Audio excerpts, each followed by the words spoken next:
यदि तपाई बरोवर हुनुहुन्छ भने तपाईलाई बैंकहरुले चार्ज गर्ने इन्ट्रेस्ट रेट के को बेसिसमा डिटरमाइन गर्छ त? अब एउटा कुरा त प्र्याक्टिकल रूपमा हेर्दाखेरि बैंक्सहरुको कम्पिटिसनको आधारमा एउटा मार्केटले नै डिटरमाइन गर्ने रेट एउटा त पक्कै पनि हुन्छ। त्यो रेटकै अगाडि नै वरिपरि नै होभर गर्छ सबै बैंक्सहरुले अफर गर्ने इन्ट्रेस्ट रेट। तर त्यो बाहेक एउटा एकदमै साइन्टिफिक क्याल्कुलेसन छ जसको नाम हो बेस रेट हो। र सेन्ट्रल बैंकले नेपालको केसमा सेन्ट्रल बैंकले के पनि भनेको छ भन्दाखेरि बेस रेट भन्दा तलको रेटमा चाहिँ बैंकले लोन दिन पाउँदैन भनेको छ। आउनुस हेरौं बेस रेट भनेको के हो। बेस रेट भनेको एउटा कस्ट प्लस प्राइसिङ मेथड हो। भन्नाले बैंकलाई आफूलाई लागेको कस्टमा थोरै फाइदा जोडेर निकालिएको एउटा चाहिँ प्राइसिङ निकाल्ने एउटा मेकानिजम हो। जसरी कुनै पनि व्यापारीले सपोज जुम्लाबाट स्याउ ल्याएर काठमाडौँमा बेच्छ भने उले आफूलाई लाग्ने सम्पूर्ण उलाई त्यहाँ उले स्याउ किन्न लागेको कस्ट, उलाई लागेको ढुवानी कस्टहरु सबै कस्टहरु जोडेर उले चाहिँ के गर्छ, उले एउटा प्राइस डिटरमाइन गर्छ। त्यसरी नै बेस रेट पनि डिटरमाइन गरिन्छ। तर ट्रेडिङ कम्पनीमा हेर्न एकदमै सजिलो छ। बैंक जस्तो सर्भिस एन्टिटीमा हामीले लोन्सको रेट क्याल्कुलेट गर्दाखेरि मेथड हामीले चाहिँ अलिकति अर्कै रूपमा हेर्नुपर्ने हुन्छ। हेर्नुस्, सर्वप्रथम त हाम्रो लागि यहाँ के हो भन्दाखेरि हाम्रो फन्ड्स हो। सो हामीसँग अवेलेबल भएको फन्ड्सलाई हामीले लोनको रूपमा दिने हो। सो सबैभन्दा पहिला हामीले के क्याल्कुलेट गर्नुपर्छ भन्दाखेरि चाहिँ हामीसँग अवेलेबल भएको फन्डको कस्ट। सो हाम्रो कस्ट अफ फन्ड कति हो त? हामीले डिपोजिट होल्डर्सहरुलाई हामीले एभरेजमा 4% हामीले तिरिरहेछौं। हाम्रो विभिन्न प्रोडक्ट्सहरु होला, तर सबै प्रोडक्ट्सहरुको एभरेज गरेर यदि हाम्रो कस्ट अफ फन्ड चाहिँ 4% छ भने त्यो कस्ट त हाम्रो डाइरेक्ट कस्ट हो, हामीले पे नै गरिरहेछौं इन्ट्रेस्ट। सो त्यो भन्दा कममा त हामीले लोन दिन सक्दैनौं हैन। सो त्यसकारणले गर्दाखेरि first element of the base rate is cost of fund. र कस्ट अफ फन्ड भनेको मैले अघि भनेको जस्तो average cost of our deposits and all our funds. So deposits हरुको चाहिँ हाम्रो एभरेज कस्ट हो। त्यसपछि डिपोजिट होल्डर्सहरुलाई तिरेको ब्याज मात्रै हाम्रो खर्च हो त? हाम्रो बैंक चलाउनलाई त्यत्रो सञ्चालन गर्नलाई खर्च लाग्छ कि लाग्दैन? सो त्यसकारण हामीले हाम्रो सम्पूर्ण सञ्चालन खर्चहरु पनि हामीले के गर्नुपर्ने हुन्छ, बेस रेटको क्याल्कुलेसनमा युज गर्नुपर्ने हुन्छ। सो हाम्रो स्यालेरी कस्टहरु, हाम्रो रेन्टल कस्ट देखि लिएर अरु विभिन्न अपरेटिङ कस्टहरु, हाम्रो डेप्रिसिएसन देखि लिएर धेरैवटा कस्ट छ।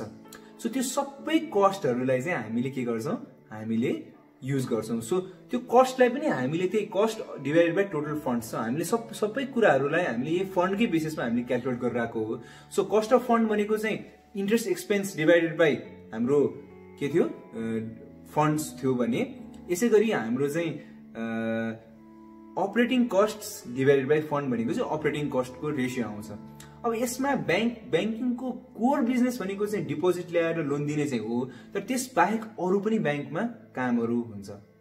र त्यसकारणले गर्दाखेरि एउटा सेन्ट्रल बैंकले के भनेको छ भन्दाखेरि एभरेजमा तपाईको कोर बैंकिङ बिजनेसबाट 85% अफ द रेभिन्यू आउँछ। सो तपाईले यो बेस रेट क्याल्कुलेट गर्दाखेरि तपाईको तलब खर्च अरु खर्चको 85% मात्र लिनुस्। बाँकी खर्चलाई त अरु बिजनेसबाट तपाईले कमाउनु हुन्छ। तपाईको ट्रेजरी बिजनेस छ, कार्ड्स बिजनेस छ, विभिन्न ब्रान्चमा दिने तपाईले सर्भिस दिने बिजनेसहरु छ। सो त्यहाँबाट तपाईले कमाउनु हुन्छ। सो 85% चाहिँ यसलाई युज गर्नुस् भन्नुहुन्छ। सो बेस रेटमा अहिलेसम्म के देख्यौ, हामीले कस्ट अफ फन्ड लिन्छौं। कस्ट अफ फन्ड भनेको interest expense divided by total funds. त्यसपछि अपरेटिङ कस्ट लिन्छौं भनेको operating expense divided by total funds. Operating expenses हामीले 85% मात्र लिने कुरा हामीले गरेकै छौं। त्यसपछि तेस्रो कुरो भनेको चाहिँ हामीले अपर्च्युनिटी कस्ट लिन्छौं। अब हेर्नुस्, तपाईहरुलाई सीआरआर क्याश रिजर्भ रेशियो भनेको थाहा छँदैछ। क्याश रिजर्भ रेशियो र एउटा स्ट्याट्युटरी लिक्विडिटी रेशियो, दुईटा लिक्विडिटी रेशियो छ। यो दुईटा लिक्विडिटी रेशियो भनेको के हो भन्दाखेरि हामीले कुनै सम अमाउन्ट अफ फन्ड चाहिँ हामीले लिक्विड रूपमा राख्नुपर्छ। जस्तो क्याश रिजर्भ रेशियो भनेको हामीले हाम्रो डिपोजिट्स चाहिँ सेन्ट्रल बैंकमा बिना ब्याज हामीले अलिकति राख्नै पर्छ लिक्विडिटी मेन्टेन गर्नलाई। एसएलआर भनेको पनि त्यस्तै हो हैन। जसरी हामीले सीआरआर प्लस हामीले गभर्नमेन्ट सेक्युरिटिजहरुमा जहाँ चाहिँ हामीले कम आम्दानी गर्न सक्छौं हामीले त्यहाँ राख्नुपर्छ, अथवा हामीले भल्टमा राखेको क्याशलाई पनि हामीले काउन्ट गर्न पाउँछौं।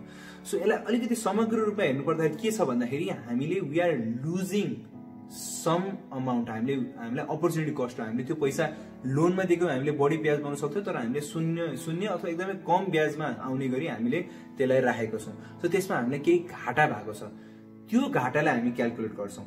त्यो घाटालाई हामीले क्यालकुलेट गरेर त्यसलाई हामी अपर्च्युनिटी कस्ट मान्छौँ र त्यो अपर्च्युनिटी कस्टलाई पनि हामीले चाहिँ यो टोटल डिपोजिटसँगलाई तल डिनोमिनेटरमा राखेर हामीले अपर्च्युनिटी कस्टको पनि रेसियो निकाल्छौँ। अब यसको लजिक के हो भन्दाखेरि जसरी व्यापारीले जुम्लाबाट स्याउ लाउँदाखेरि स्याउ भनेको हाम्रो कस्ट अफ फन्ड जस्तै हो, ढुवानी कस्ट भनेको अपरेटिङ कस्ट जस्तै हो हैन। तर 100 किलो स्याउ ल्यायो अथवा 100 क्विन्टल स्याउ ल्यायो र 1 क्विन्टल अथवा 100 किलो अथवा 10 किलो स्याउ चाहिँ कुहिएर गयो भने त्यो कुहिएर गएको कस्टलाई पनि उसले के गर्छ, जोड्छ आफ्नो टोटलमा। उसले आफ्नो चाहिँ त्यो कस्टलाई पनि जोड्छ, नभए जोडेन भने के हुन्छ, त्यसलाई लस, त्यो व्यापारीलाई लस लाग्छ, लस हुन्छ। यो कारणले गर्दाखेरि चाहिँ हाम्रो बेस रेटमा अपर्च्युनिटी कस्ट पनि लिइन्छ। सो हेर्नुहोस्, 3टा कम्पोनेन्ट छ। पहिलो कम्पोनेन्ट भनेको कस्ट अफ फन्ड, दोस्रो कम्पोनेन्ट भनेको हाम्रो अपरेटिङ कस्ट र तेस्रो कम्पोनेन्ट भनेको अपर्च्युनिटी कस्ट। यो सबै कस्टहरू जोडिसकेपछि हाम्रो बेस रेट आयो भनेको मिनिमम रेट। यसमा हाम्रो this is a break even rate, हामीलाई प्रफिट पनि छैन, लस पनि छैन हैन। यसमा हामीले प्रिमियम चार्ज गरेर हामीले कस्टमर्सहरूलाई चाहिँ लोन दिने हो। र प्रिमियम चार्ज गर्ने भनेको कस्टमर्सहरूको रिस्क हेरेर, कुन कस्टमर बढी रिस्की छ हैन अथवा कुन पोर्टफोलियो बढी रिस्की छ, त्यो बेसिसमा हामीले चाहिँ प्राइसिङ गर्ने हो।